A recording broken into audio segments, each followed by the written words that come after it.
आजकाल कामाला प्राधान्य देणारे अनेक अधिकारी तुम्ही पाहिले असतील. पण आपल्या कामासाठी आपल्या लग्नाची तारीख पुढे ढकलणारे अधिकारी पाहिलेत का? राज्यात नुकतीच अशी एक घटना समोर आलेली आहे. सहकार उपनिबंधक पदावर कार्यरत असणाऱ्या अपर्णा यादव यांनी आपल्या कामाच्या जबाबदारीमुळे आपलं चक्क लग्नच पुढे ढकललंय. अपर्णा यादव यांचा विवाह आजरा येथील प्रदीप तुप्पट पाटील यांच्याशी काही महिन्यांपूर्वीच निश्चित झालेला. साखरपुडा झाल्यानंतर त्यांच्या विवाहाची तारीख 19 जून ही ठरवण्यात आली. त्याची तयारी देखील सुरू होती. मात्र अशातच कराडच्या रेठरे बुद्रुक येथील यशवंतराव मोहिते कृष्णा सहकारी साखर कारखान्याचा निवडणूक कार्यक्रम जाहीर झाला. 18 मे पासून इथं अर्ज दाखल प्रक्रिया सुरू होणार होती. 21 जूनला मतदान तर 23 जूनला याचा निकाल लागणार होता.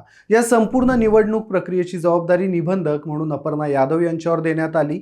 मात्र अपर्णा यांनी लग्नाचं कारण न देता ही जबाबदारी स्वीकारली आणि व्यवस्थितरित्या पार देखील पाडली. यावरून प्रतिक्रिया देताना अपर्णा यादव म्हणाल्या, माझ्या विवाहाची तारीख 19 जून निश्चित करण्यात आली होती, पण कृष्णा कारखाना निवडणूक जाहीर झाली. त्याची जबाबदारी पडल्यामुळं मी त्याला प्राधान्य दिलं आणि त्यामुळं लग्नाची तारीख पुढे ढकलली. शासकीय नोकरी करत असताना आपल्या कामाला प्राधान्य देणं गरजेचं आहे. त्यांच्या निर्णयामुळं आधी लगीन कोंढाण्याचं मग रायबाचं ही तानाजी मालुसरे यांची वाक्य आठवल्याशिवाय राहत नाहीत.